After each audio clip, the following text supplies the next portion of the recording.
I'd like to start this show off. Prior to our invited lecture, I'd like to yield the floor for a couple of minutes to Dr. Lopre, who's an associate professor in the Division of Infectious Disease here at UAB. She also serves as clinical core director for the UAB Center for AIDS Research. As many of you know, her research focuses on how to improve HIV prevention among vulnerable populations facing high levels of stigma. This is reflected in her implementation science grant that's focused on development of a multi-component implementation strategies to integrate PrEP services, pre-exposure prophylaxis services, into routine gynecologic care. The study called PrEP for HER is working with our own GYN continuity clinic. And today she's going to give us a brief update about the study and discuss opportunities to participate. All right, Dr. Lopre, floor is yours. Thank you so much. Is it possible that it is possible to share screen? I'll share my screen and just tell you a little bit about the study. So I want to just first say thank you so much. I've had the opportunity to work with Dr. Audra Williams and talk with many of the OB-GYN faculty in regards to recruitment for the study, and they've just been absolutely fantastic. Overall, PrEP for Her is a R34 or pilot award, and I'm going to tell you a little bit about like why we're doing this work, and then give you updates quickly about what we're hoping to do in regards to foundational research. So essentially, the reason why we did the study is because we did a survey across the state of Alabama with almost 800 women. And really, I was really excited because we were able to hit Black Belt counties and ask them using something called behavioral economics, like, what do you want when it comes to PrEP service delivery? And they overwhelmingly said that they wanted to get PrEP services in a doctor's office. And many of them, as you can see in this little diagram, want to receive that as a part of their routine gynecologic care. When we found the results of this, we were not surprised. I think it makes sense that women want to receive PrEP from their gynecologist. Me being an infectious diseases provider, typically they don't want to come to 1917 clinic to receive PrEP. So we wrote a grant to try to figure out how we could really, I think, thoughtfully implement and work with gynecologists within the Southeast to implement PrEP services into routine care.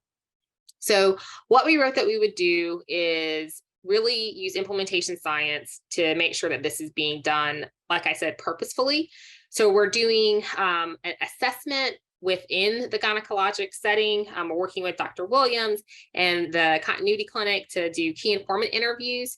We're talking to gynecologists, practice managers, medical assistants, and nurses about how we can implement PrEP into the clinic. We're also doing focus groups with Black women at that clinic to figure out what they want when it comes to PrEP service delivery. Who do they want to talk to? How do they want to be screened? And then we're combining that with a survey of 250 gynecologists across the Southeast, just to understand more broadly general practices.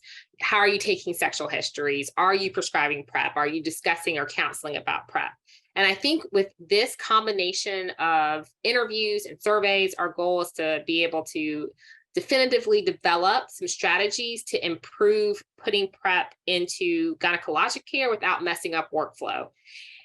And then we're going to kind of pilot it. So we're going to go back, share our findings with a community advisory board made of gynecologists and Black women, saying this is what we're thinking. What do you think? Develop it and then pilot it at the continuity clinic. So I kind of went over this, but really right now we are actively recruiting for our focus group. We have recruited, this actually should be updated. We've now recruited 4 women. I'm very excited about that. They've done their focus groups and we're trying to get 25 to 30. Bernadette Johnson's our interviewer, and we're working with a medical student who's also helping. We're in the process of doing our provider surveys. We would love if our own UAB gynecologists could do this survey. So I put the ad here. That is an active QR code if anybody wants to take a picture of it, and I can send it out. But ultimately, it's a very brief 15-minute survey that just asks about current practices, and you get $30 at the end of the survey. We are recruiting at the District 4 and 7 annual district ACOG meeting at the end of September as well. And we're going to have a sign up there and some cards that people can take home. And we're trying to put this up in social media. So we're trying to recruit 250 people for this. So I would love to have good Alabama representation. We're also in the process of conducting key informant interviews.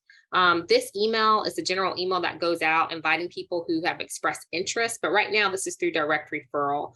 We're hoping to speak to about 5 to 10 providers in general, and I would appreciate if anyone is interested or willing in doing this survey as well. This is a little bit longer, it's about 60 minutes. So I want to give a brief update because I know that you guys have other things to discuss, but that's pretty much where we're at, and I'll be happy to take any questions. Thanks, Letitia. I think in the interest of time, people can email you their questions, and we're all in on this study. And please hang around, listen to Dr. Fenner as well, if you can. So Dr. Fenner is with us today. She's our Center for Women's Reproductive Health speaker today, and is a dear friend of mine. She's the chair and Bates Professor of Diseases of Women and Children at the University of Michigan. She attended undergrad and medical school at the University of Missouri in Columbia. She completed a residency in obstetrics and gynecology at the University of Michigan, followed by a fellowship in pelvic surgery and urogynecology at the Mayo Clinic in Scottsdale. As many of you know, throughout her career, she has been a champion for the inclusion and advancement of women in medicine and leadership.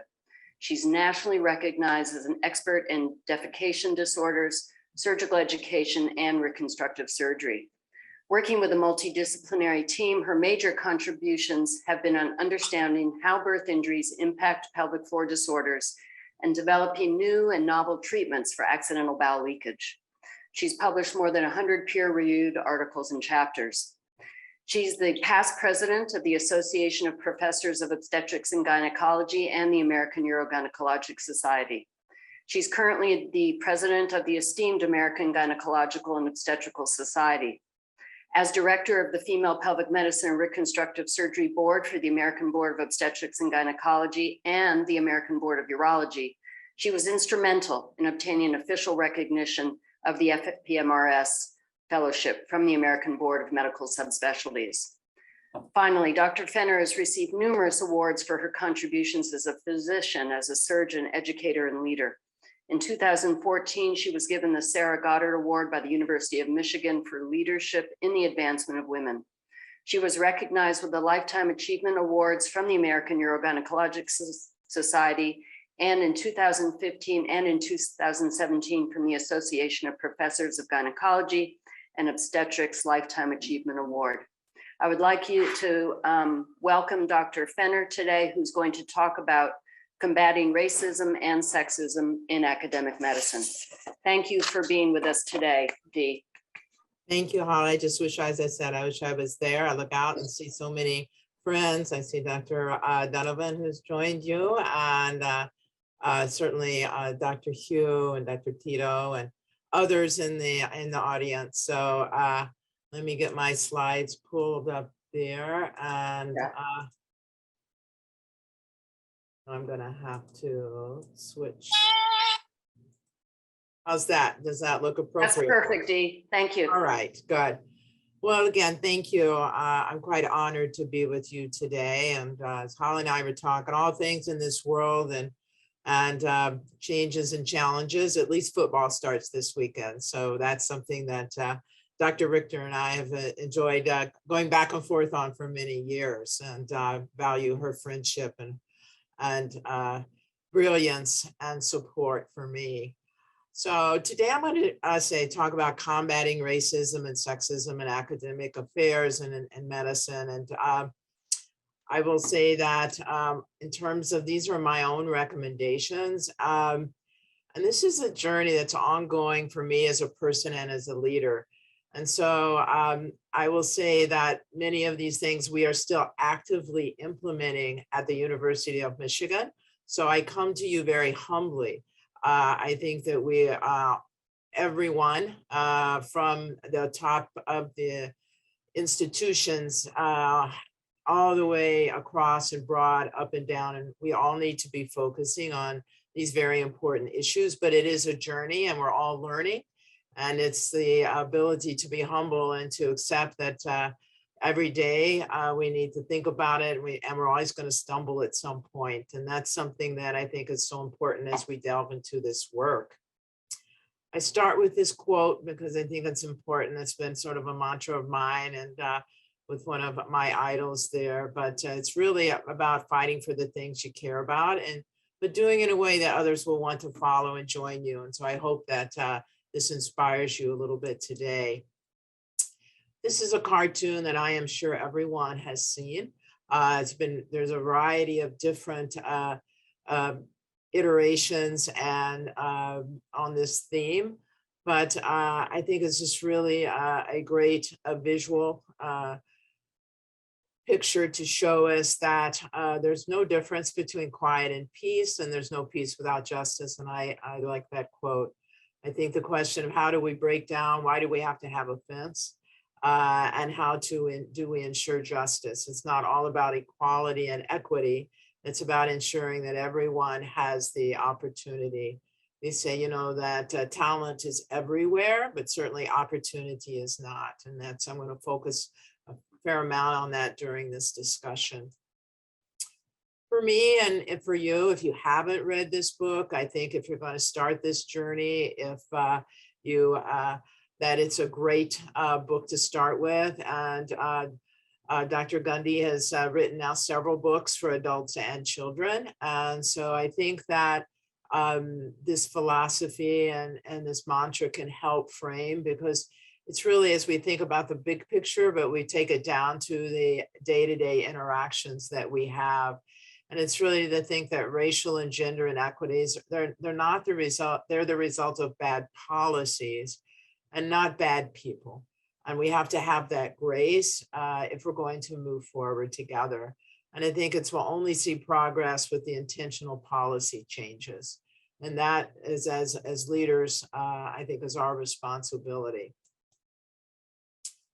What I'm going to talk about today is focusing on some of these policies, both for beginning through the academic echelons, if you will, starting out with some things for our medical students and the barriers they face, going through faculty and including then the other pillars of academic medicine, research, leadership, obviously finances, and then most importantly, our culture.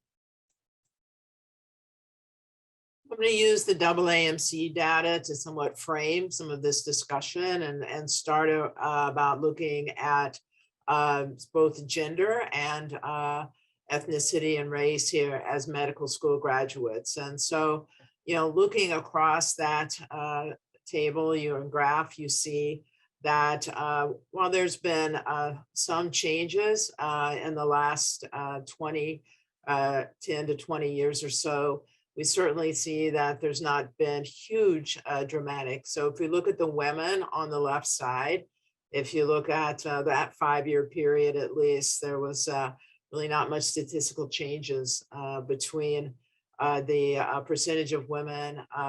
If you look at that 20 years, you would definitely see a larger increase. Around 2000, the number of women in the medical school classes was closer to 30%, and now we've reached equity. If you look on the right side there, though, it's certainly, I just want to point out both for men and women. If we look at our Black or African American, you see that we haven't made much progress, and that would not look any different if we looked at 2022 data. So clearly, lots of efforts. The AAMC, when they look at and when the medical schools are evaluated, one of the key components is looking at their diversity efforts. And while this is being pointed out as an important metric, we still haven't had good solutions, or at least bending this needle very far. What can we do sort of to increase the pipeline? And I'm just going to talk a little bit about, where we are with that. And one of the things is certainly the cost. So if we look at, I think, diversity, so frequently you'll see me talking about gender and race because that's the data available. But if we talk about first gen students, we talk about students who identify as non-cis. We talk about other ways of looking at religion or other demographic data. That is lacking, but certainly we have to think about that as we think about our diversity. And so if we look at one of the barriers is certainly the cost of medical education.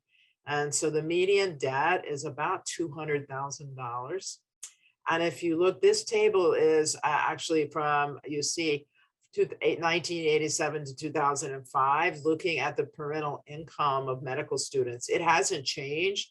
In fact, the last reported number of the lowest quartile was 6%. And that's about the same thing that it has been for almost 40 years. So that lowest quintile, and look at the lowest quartile, it's still less than 10 to 15%. So that's not changing. So clearly we need to think about ways that we can make medical school more accessible and make medical school cheaper. And that is an important goal for all of us in academic medicine. Some of the other costs in terms of residency and fellowship is, I think, the Zoom interviewing. I have a very strong feeling that is not going to change and not go back. And I think that as we now are being able to see some data coming out to show that that it's very successful to continue on Zooms, I think we'll see some second look visits perhaps, but I think by and large, this is a benefit from being able to explore and expand the diversity by doing Zooms.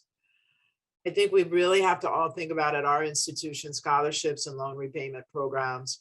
This is one thing I say at my institution where we have focused a lot on endowed shares for philanthropy. And there's been a big shift to focus on endowing medical school scholarships and what can we do to reduce the cost of medical education. And I think that this is only going to increase across all medical schools, and a very important thing for, again, leaders to be thinking about is how do we reduce these costs?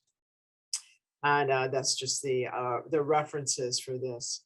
So again, thinking about expansion of the pipeline and then thinking about ways that we can really increase the diversity. If we start thinking about where we begin, and expanding our medical school applications and our residencies are so very important. When we think about medical education, I'm going to shift a little bit then and thinking about the impact of racism on the education itself. And I think what we teach and how we use data to explain health and to explain disease and to look at the systemic impact of racism on health and healthcare disparities is so important for us as medical educators. And so we need to look at any reportable outcome when it is broken down by gender and or race or other socially determinants of health, and make sure that we do not attribute the differences in those disease processes as based on a genetic or other biological reasoning rather than on a healthcare disparity. And so I think it's very important for us as researchers, as educators, to make sure that our medical education scrubs many of these false assumptions when we give talks and we think about how we present and teach data. Oops, sorry about that. One of the things that I think we can do in terms of our medical education is to think about how, again, we look at our QI. I'm sure that at UAB and in the OB-GYN department, you have some form of a morbidity and mortality conference. One of the things that we began here at Michigan about 3 years ago is our health equity rounds. And so once a quarter, instead of a regular M&M where we're looking at our morbidity and mortality, we look at a case study that is looked at through an equity lens. And we try to identify the care and whether that was provided differently for that particular patient or that cohort of patients based on bias. So this was described last year in an article here, a commentary looking at health equity rounds. We had one this week where we actually looked at our opioid screening and looking at that racially. Were we screening more African-American babies or Hispanic babies compared to Caucasian babies, which the screening is fairly loosely done. There are obviously certain criteria, but a nurse or a physician can order a screening with, say, fairly subjective criteria. I was happy to see that we had no statistical differences, but there was some concerning patterns. So this is the type, I think, of work that, again, is at academic institutions that we should be thinking about and making sure that we're looking at our own data and our own care in a way that to ensure that we are removing the biases that are been there for so many years. Again, looking at a systemic issue, looking at a policy, not pointing fingers at people, but thinking about what we can do in our systems to improve equity of care. Another thing I think of focus in medical education that we need to consider is that, you know, words and pictures matter.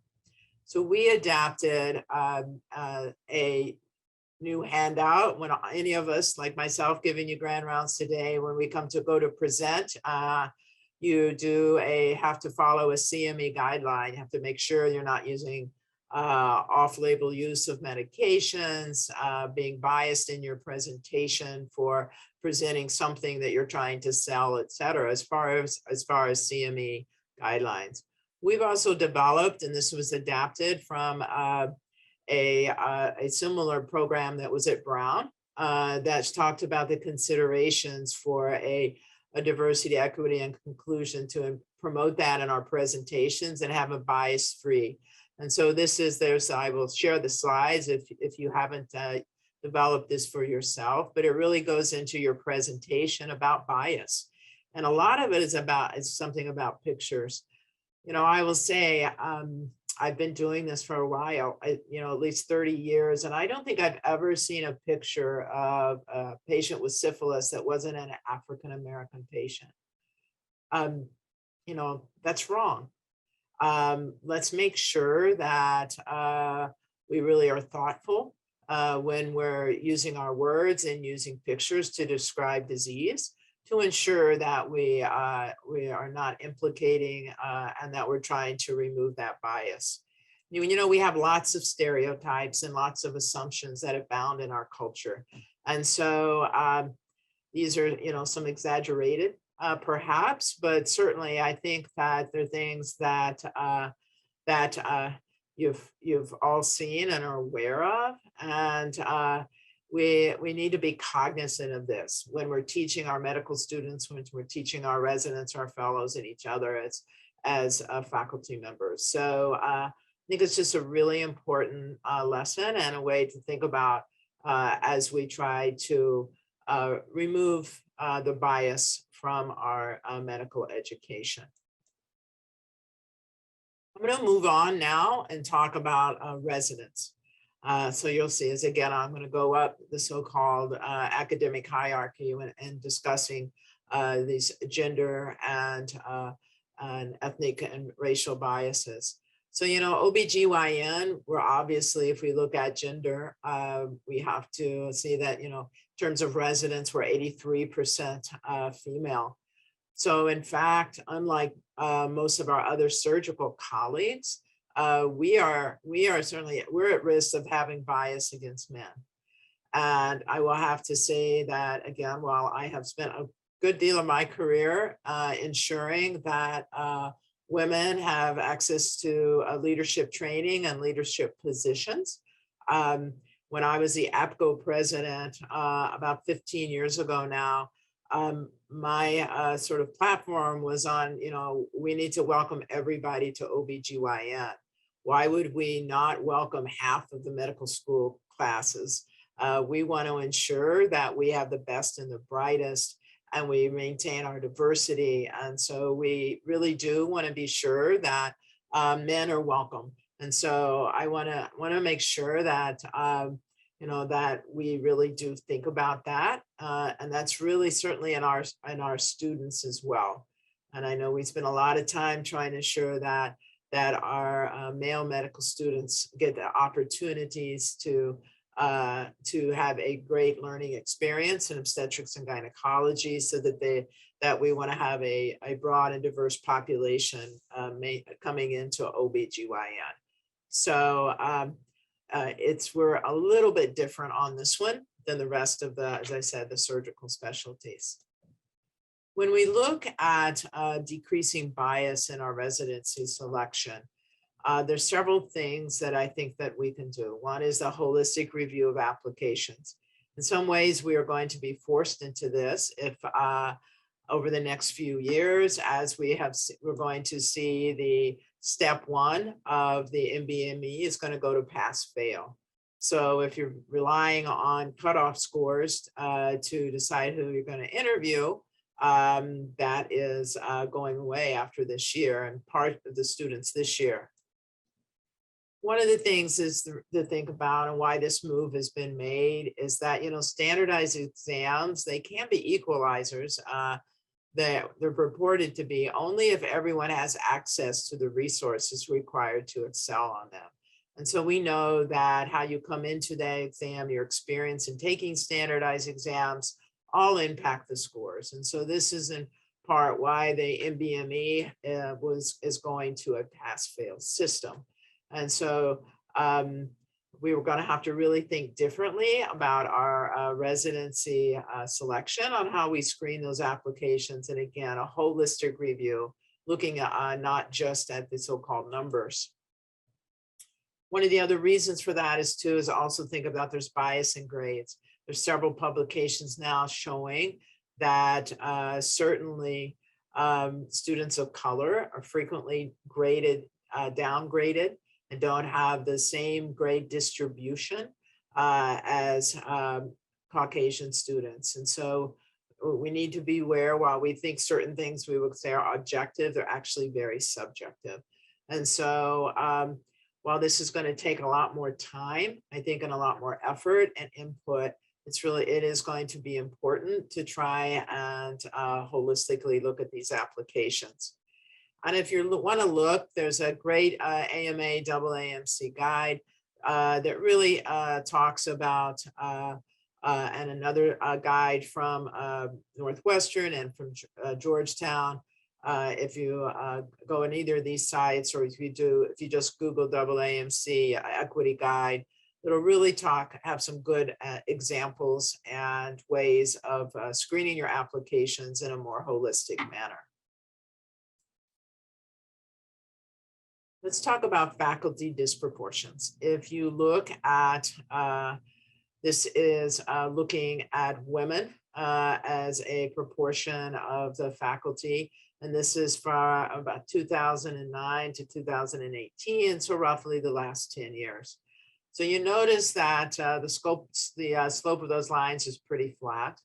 There's not certainly a ton of increase.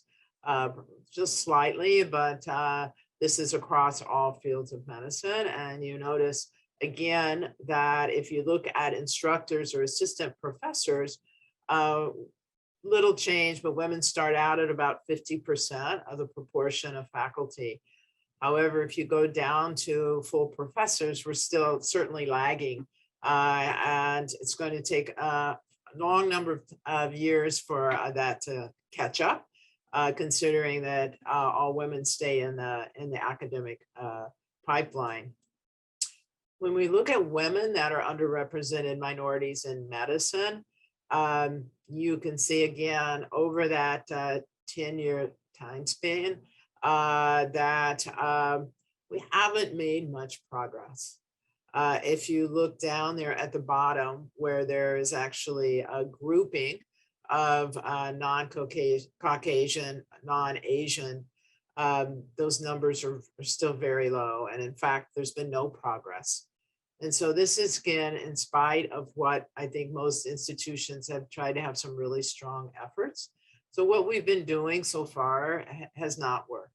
And I'll give some, I think, hopefully some ideas that may make a difference, but we're really in an experimental stage here. And I think it's just really important for us to think about being curious and creative as we try to expand our diversity.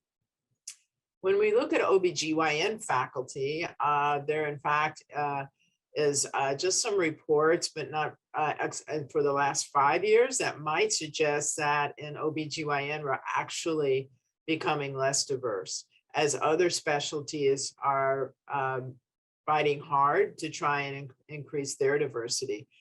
OBGYN has had one of the highest, as you see, compared to medicine, family medicine, surgery, and ED, that we have had one of the highest percentages of underrepresented minorities. But you also notice that those lines are really flat. We're not increasing. And I think is when the next publication would show that OBGYN is actually in fact going down, as there's been an increase in the other specialties with, as I said, based on that prior slide, sort of a zero-sum gain of actually increasing. So what are some things that we can think about? Obviously, you've got to have a commitment from the institution and the department to create an inclusive and equitable environment. It was surprising that just 4 years ago, only half of the medical schools had someone designated as a DEI lead. So I think it's incredibly important that each medical school and each department has a designated assistant chair, associate chair for diversity, equity, inclusion, however you want to make a title, but that this has to be intentional. It also has to be resourced. So everything I think about as a chair, it's really, what's the outcome and what's it going to cost? And that's really so important, unfortunately, to think about that. Without the margin, you don't have a mission, and you have to. And so you cannot expect this to be a successful endeavor unless we support people and we support programs with finances. And sometimes that just what we can and can't do, as I frequently tell my department, we can do anything we want, we just can't do everything. So we have to decide where our priorities. And so we certainly have decided that this is an important position. So that was added for us about 4 years ago. And we're now starting to see that we're turning the corner on some of the problems and issues and cultural things that we had, but we've got a long way to go and a lot more things that we want to do in our department and institution. Some of the things to think about really are best practices for recruitments. So, we now have a formal handbook. You have to follow it. I don't care if you're recruiting a division director or an instructor or a resident or a fellow. We want to make sure that we follow a checklist and that we are advertising broadly, that we are bringing people in, that we're interviewing a broad group of applicants. It's so easy for, to get a call from someone you trust or a colleague that says, I've got a great person, they want to move to Ann Arbor. And I'm like, great, we need that person, send them on over. What about the people who don't have those people to call? And what about the fantastic people who don't have those opportunities? So it really is important that we follow some standardized rules and processes if we're going to increase our recruitment. And that's on our from every level, from our residents, our fellows, and our faculty. Unconscious bias training, there's some folks who think there's some data, is that useful or not? We require it for every time we have put a committee together for recruitment, we redo the unconscious bias training. You pick up a little something. Does it make a ton of difference? I think we'll have to wait for the literature to catch up, but we still, I think it doesn't take away from anything, and generally it's a very little time commitment. And I think you always pick up a pearl that might help you. As I said, the non-traditional career posts, having a committee, a clear job description that states the goals for the diverse workforce. So I think it is stating, we write and talk a lot about what will your duties be as a researcher, what will your duties be as a clinician, but we now include what are your expectations for someone working in OBGYN as your commitment to diversity, equity, inclusion. And then make sure you ask folks. I'll say I've served and led a lot of chair searches here and other leadership committees at the University of Michigan. You'd be surprised how unprepared even some of the most seasoned people are to really talk about how they work and the significance they place in diversity, equity, and inclusion. And so it just shows to me we have a lot of work, even at the highest levels, to make a difference. These are some of the things I think that we have to see if we're going to really start to move some of those curves. The other thing is we have to stop the leak. You know, we talk a lot about pipelines and pipes and floodgates, et cetera, those analogies, but it really is true that we don't make it easy, we make it hard. It's the inclusion piece that is so important. And so, you know, some of this is family-friendly policy. So parental leave for pregnancies, for delivery and adoptions. ABOG fortunately changed in 2019 for the residencies, making sure there's lactation rooms and hospitals and in national meetings.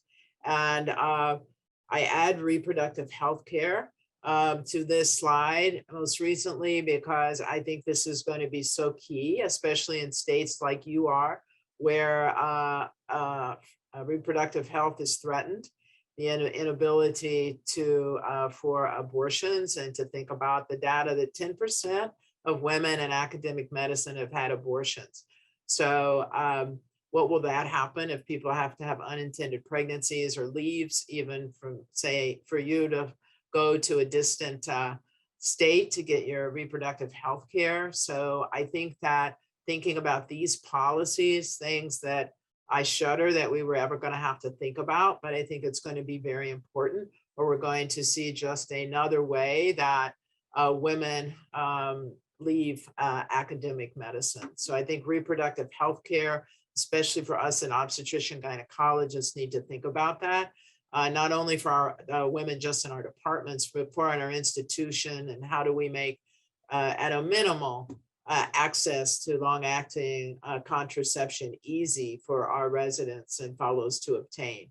I know we started providing evening clinics free for residents outside our department, so that we could ensure that the female residents and other partners could have access when hard to go to the physician's office when you're busy as a resident, as you guys know. So I think this is an area that's going to be very important and growing, unfortunately, because of the changes in the laws.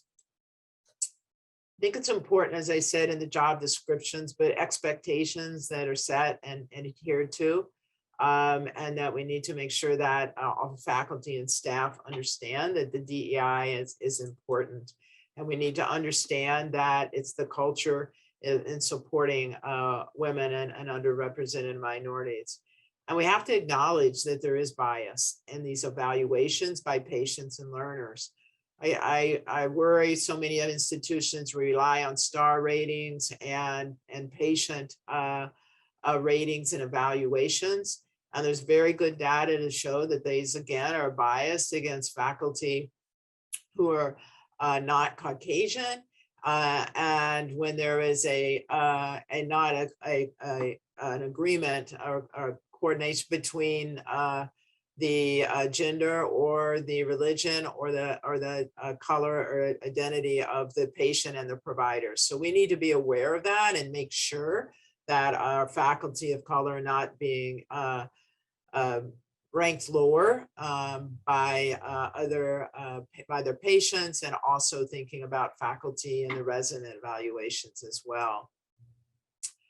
COVID-19 didn't help. Linda Brubaker, a dear friend and colleague, wrote a very nice op-ed about the leaky pipeline and how COVID-19 will only made it worse. We're just now seeing the impact. Is there an increase of women leaving academic medicine? Is that was disproportionately impacting women when, and I know in this, in Ann Arbor, all the child care closed and it was really hard. We had to really scramble and help and support our all of our faculty. And we just need to make sure that we support all physicians. And this goes back again to the idea of having a diversity in OBGYN based on gender. We need to make sure all physicians feel supported, not just women. We need to ensure that there's a place and a support for all physicians. So one of the things that we see that we have to fight as well is disparities in research for women's health funding. And why does that make a difference? Well, you see in the bottom there, follow the money. You know, I talked about these programs to support faculty training, to support other non-revenue generating programs in our departments. They cost money. So some is based on what we receive for our clinical care and also what we receive in grant funding. And there are certainly biases at NIH and at the DOD and other funding organizations. And so 25% of women's health, as you notice, that's cancer related. So that's you know, probably promotes, that's good. And I'm sure that with a very strong oncology team at UAB, that just to think about that in relation to other diseases of women, and certainly around obstetrics and urogynecology, that is has to be a lack of funding there. We know that women don't apply for half the number of R01s, so that's greatly going to impact the advancement of assistant professors to associate to professor level. So what we need to be strong advocates. We need to have great mentorship and sponsors. And again, familiar with many of the great things that go on in your department. We need to have some innovative programs to support our junior faculty. And I think this is where working through foundations, thinking about what we can do in non-traditional ways to help support our faculty, to provide time. I think that, you know, philanthropy in many places is really an untapped resource that women's health, and we really need to think about what we can do. I think women right now are angry in the US, a lot around the Roe v. Wade decision, and that there is more opportunity to come together and unite to try and gather more resources for women's health and certainly women's research. And so I think as leaders, that's a really important thing that nationally we need to be focusing on. And thinking about these non-traditional funding sources. But quite frankly, it really is, you know, money is so important to enable us to do these things. I want to talk about some institutional policies that combat racism and sexism. You know, formalized mentorship teams. I mean, again, making things required and making things documented. So this is, again, something that we have started, and making sure that there's a formalized mentorship team for every faculty member, not just leaders, that and some outside your subspecialty or your specialty, so that you have some other viewpoints and can provide clarity and support and mentorship. And so I think, again, we've done these things pretty well, but some people always fell through the cracks. And I know I've been guilty of that as a division director, and then as a chair, that, you know, there were some people who didn't get as good a mentorship team as others. So we really need to make sure we formalize these programs. The professional development, again, that things need to be mandated and supported with time and resources. I think 360-degree evaluations for every faculty member, and certainly for our leaders, we need to consider, so that we give good feedback and to try to help people grow, and to recognize if our biases, and recognize if there are things happening that we're unaware of. There's a lot of hidden policies that I will say go against race and promote racism and sexism. Some of this is just our stereotypes, these hidden curriculums. They're still here that women work less. This is not true. If you look at the latest ACOG surveys, if you look across medicine, that in fact, the hours worked per effort for clinical effort, there is not any difference, especially if you look at if there is only, if the whoever is the primary breadwinner in that household, and remove that and have that as the key denominator and not looking at gender, there's absolutely no difference. So we need to try and get that myth gone. The idea that only underrepresented minorities in medicine are there because of affirmative action, still hear that, and trying to group people, you know, so that one person of a certain race or ethnicity or a certain persuasion of LGBTQ plus or whatever category you might want to throw somebody into, that one person represents a group. Still hear those conversations, well, so-and-so didn't do very well, so therefore everybody who looks or loves like that person is not going to do well. We have to just stop that and speak out and not allow that to happen. Code switching has been talked about more in the last several years, but it's exhausting. I will say, as someone, when I started my career, as maybe the only woman in the room of leaders, you know, it was really taxing to think about who was in that room. Could I be genuine? Did I have to be guarded? Could I speak up? What did I need to do in order to be accepted and fit in? Our faculty of color, our students or residents of color live this every day. It is exhausting. It's anger provoking. It is wrong. And so we need to create spaces that are safe and welcoming, and that no one has to code switch. Protecting and paternalism. I still hear this. You know, should we nominate this person for a board position? Can they be president? Well, no, she just had a baby, or she just moved locations. We'll come back to her. Well, don't make those assumptions. Don't make those decisions. Ask her and see if she wants to do it. So this protecting and paternalism needs to go away. Women not supporting women. There's a quote that says, you know, there's a special place in hell for women who climb the ladder and cut the ropes. And I think this is really true. We see that a lot in institutions. Some of this is female physician versus female nurse, other sort of situations.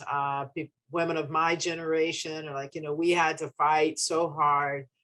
We had to, you know, walk up the hill both ways to get to the hospital, and we worked 120 hours a week and all those things. We need to let that go. We need to support everyone, and we need to make sure that certainly we bury those. Just because I did it, it was the right thing to do. So times are changing around us. We need to support and make these happy, healthy environments for everyone.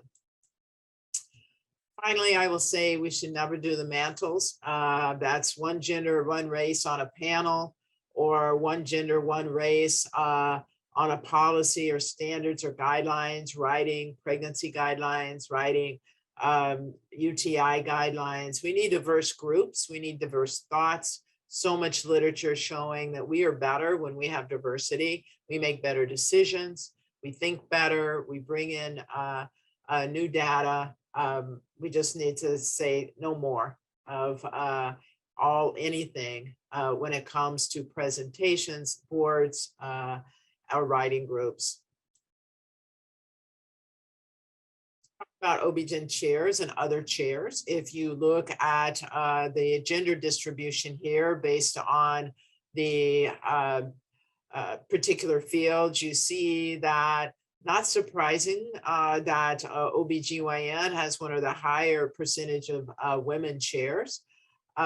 Maybe surprising if you think about 75% or 80 higher of our residency now, since the time of this survey, were women.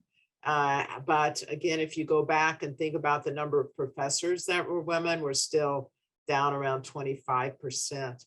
If you look at the number of chairs that are underrepresented minorities, in fact, less than 5%.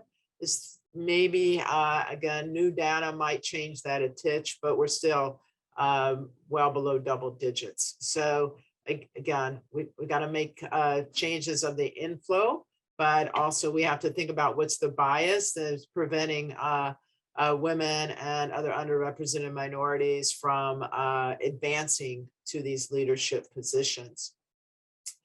One of the things that I think is very important is term limits. And I don't know the policies there, but this is an article that was done a couple of years ago. Rashmi Jaxi, who is the senior author, is one of our leaders in our oncology program here, and did this study and calculated and titled Unplug the Pipeline, and looking at the trends in female leaders amongst, and the chairs there in the blue line, and looking at other leaders, and you see that line, and you see that's going out to 2070.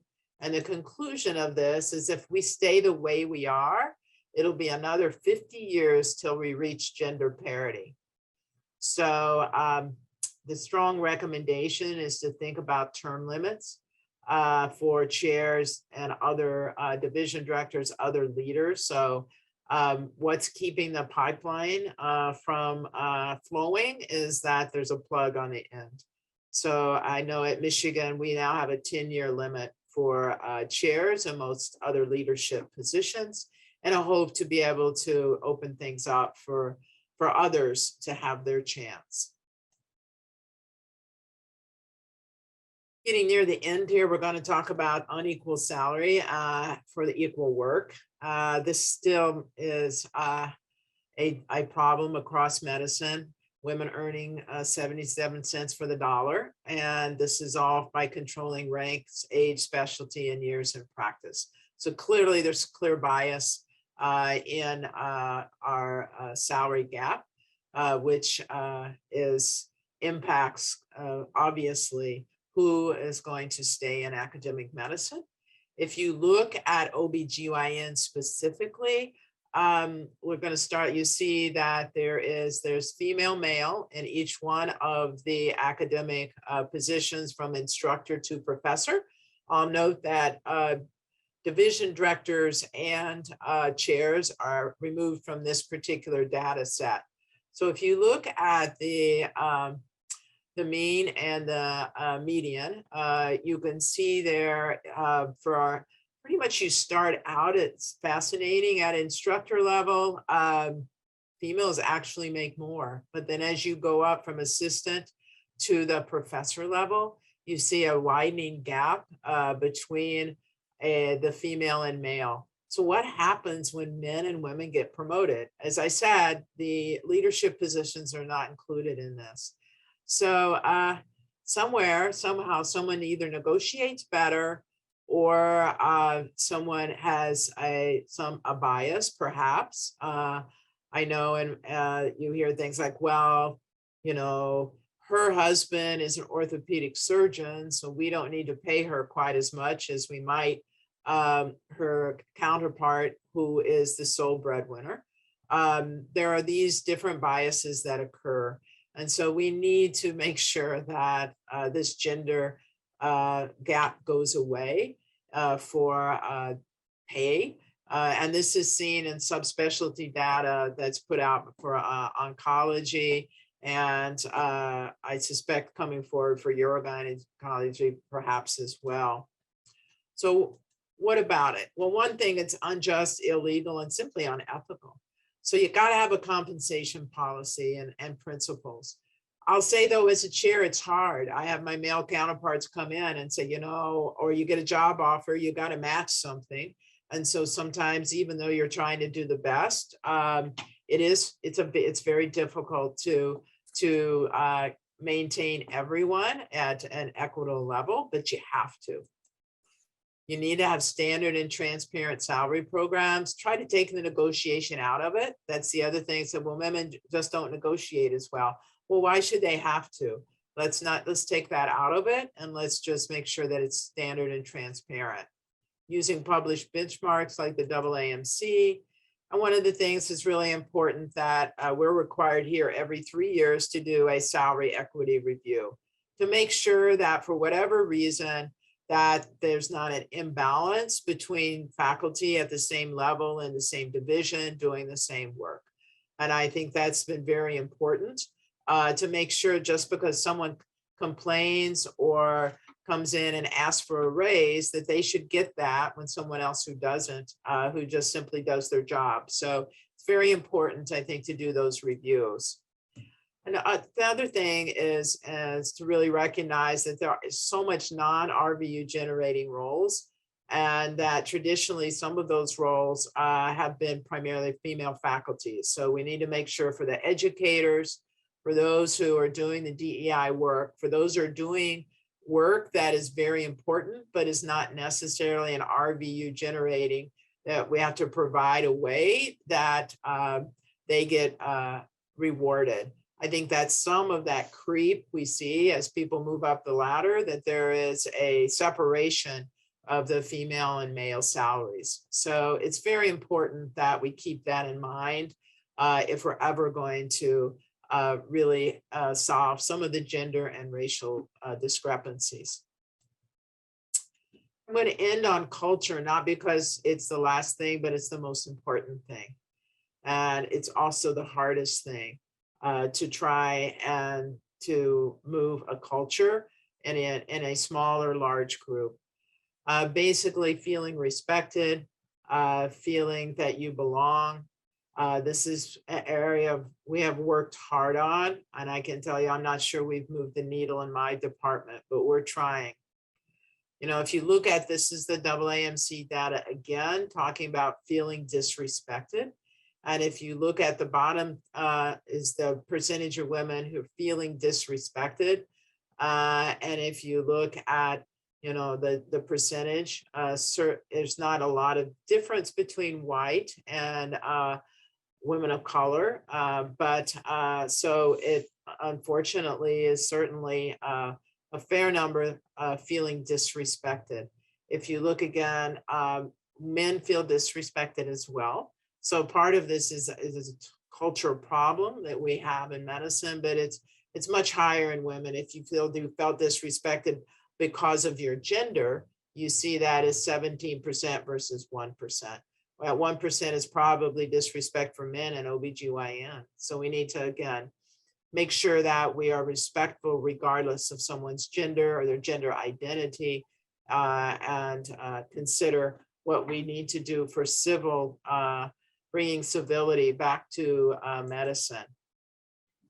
I always say that culture is what you allow or what you don't allow, and ensuring that it's part of your core values, trying to be transparent, equitable workplace, calling in, having a trust that folks can speak up.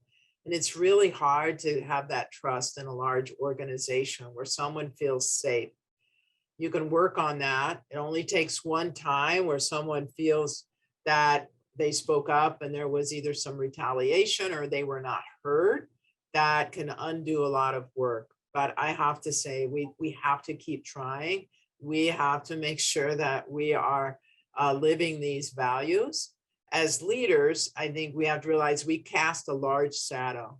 So we have to be careful, very careful. I find even on Zoom, quite frankly, if I make a face or I squint or I do something because my back is hurting, but somebody takes that as, oh, Dr. Fenner made a face at that. She must have not liked so-and-so or was angry at this or that. It's amazing the things that can happen. But we have to so to counter all of that, we have to talk. We have to make sure that people feel comfortable to speak up and say, hey, I thought, were you doing this? And oh my goodness, heavens no, I didn't mean that. but it takes vulnerability and it takes grace. And so listening is really important. And I've learned so much from talking to my faculty from different backgrounds, from different generations, from different origins, etc., to understand the importance of this. So it's very, very important to think about your culture. And finally, culture also goes hand in hand with sexual harassment. And it's very important to have confidential reporting, making sure that there is awareness of sexual harassment policies and procedures, because this promotes gender and racial biases. One of the things we did a couple of years ago is an ombudsman for our learners and faculty, because they realized if they had a complaint about one of the leaders or a concern, they had nowhere to go. So we have someone who they don't report to, who doesn't report to me, who they can go to anonymously. And this has been really helpful for our residents to have this type of a person named for them. So finally, I just going to end with that DEI is across all of your tripartite mission. It can't be a standalone. It has to be incorporated up and down and across, and make sure that every decision that gets made, it gets incorporated into that decision. If I'm going to close a clinic, what will that do? If I'm going to make a decision about research, how will that impact our DEI? It has to be a core or part of your decision making. This is just a little diagram from that book by Kendi. It talks about the fear zone, which I think for all of us, is trying to be afraid you're going to make a mistake, to say, that I'm not going to be able to do this right, or I'm going to mess up. And for me, sometimes I'm in here where I'm really listening and trying to learn from others. And on some days I'm out here talking with you today and talking about how we can be advocates and leaders in this anti-racist effort. And so I'm very humble about this. I thank you for the opportunity to share some of my thoughts. I hope that there's one or two ideas or thoughts that's been triggered for you. And that I wish you best luck in this journey, because we all are on a journey, and it's something that will be our lifelong journey. So thank you so much for allowing me to be with you today. Thank you so much, Dee. Just thank you. It was a very thought-provoking, very compelling lecture. We are all living this day to day. Warner, I know we don't have time for much. Would you like to comment? No, I mean, Dee, you of course eloquently hit on all the issues that we deal with in academic medicine, particularly as a chair of the Department of OBGYN. You'll be happy to know, and actually I see Jenna's face on this. We actually have a roundtable discussion with all of the women in our department to talk about the issue of compensation. And I don't think that we do that in a structural manner that is productive. And so I think for the first time ever, this department will understand what those issues are. I mean, I think you brought up some of the things like related to maternity leave, expectations, and, we don't have policy around that. I mean, I think that's part of the problem, but because we don't have policy doesn't mean that we shouldn't discuss it nor address it. And so that's what I'm looking forward to, but it's about making incremental progress. And I think we're getting there. But hearing your talk actually reinforces this issue even more. So I appreciate it. Yeah. Agree. And a lot of this is being done behind the scenes, Dee. Hopefully it'll become a bigger story and get out there for everyone. And just finally, again, I'd like to say thank you. And Dr. Varner would also like to say hello and thank you to you. And he's here today. Thank you to the entire group. I think I'll end now as we have a faculty meeting, but thanks again so much. Yeah, thank you. All right. Have a good day, everybody. Great. Thank you, Dee, again. Appreciate it. Thank you, Warner.